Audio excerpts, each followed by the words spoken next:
A Christmas Carol by Charles Dickens. Stave 1, Part 1. Marley was dead, to begin with. There's no doubt whatever about that.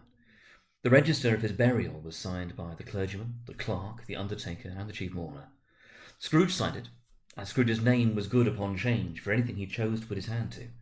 Old Marley was as dead as a doornail.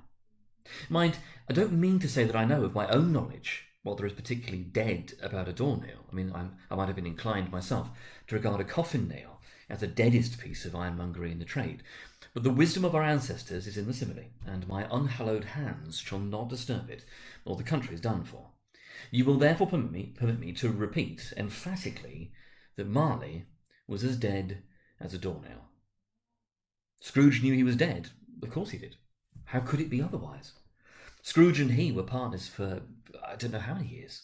Scrooge was his sole executor, his sole administrator, his sole assign, his sole residuary legatee, his sole friend and sole mourner, and even Scrooge was not so dreadfully cut up by the sight of end, but that he was an excellent man of business on the very day of the funeral, and solemnised it with an undoubted bargain. Now, the mention of Marley's funeral brings me back to the point I started from. There's no doubt that Marley was dead. This must be distinctly understood, or nothing wonderful can come of the story I'm going to relate.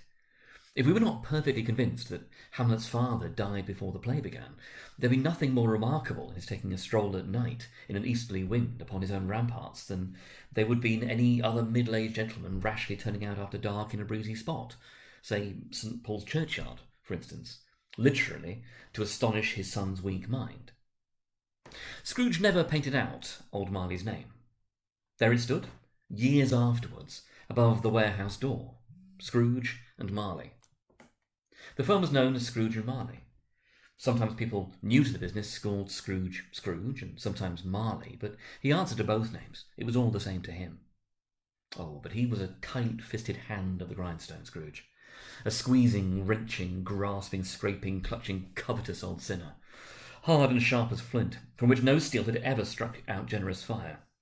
Secret and self-contained, and solitary as an oyster. The cold within him froze his old features, nipped his pointed nose, shrivelled his cheek, stiffened his gait, made his eyes red, his thin lips blue, and spoke out shrewdly in his grating voice. A frosty rime was on his head, and on his eyebrows, and his wiry chin. He carried his own low temperature always about with him. He iced his office in the dog days, and didn't thaw it 1 degree at Christmas. External heat and cold had little influence on Scrooge. No warmth could warm, no wintry weather chill him. No wind that blew was bitterer than he, no falling snow was more intent upon his purpose, no pelting rain less open to entreaty. Foul weather didn't know where to have him. The heaviest rain, and snow, and hail, and sleet could boast of the advantage over him in only one respect. They often came down handsomely, and Scrooge never did. Nobody ever stopped him in the street to say, with gladsome looks, "Oh, my dear Scrooge, how are you? When will you come to see me?" No beggars implored him to bestow a trifle. No children asked him what it was o'clock. No man or woman ever once in all his life inquired the way to such and such a place of Scrooge. Even the blind man's dogs appeared to know him, and when they saw him coming on, would tug their owners into doorways and up courts, and they would wag their tails as though they'd said, "Oh, no eye at all is better than an evil eye, dark master." But what did Scrooge care? It was the very thing he liked, to edge his way along the crowded paths of life, warning all human sympathy to keep its distance, was what the knowing ones called a nuts to Scrooge.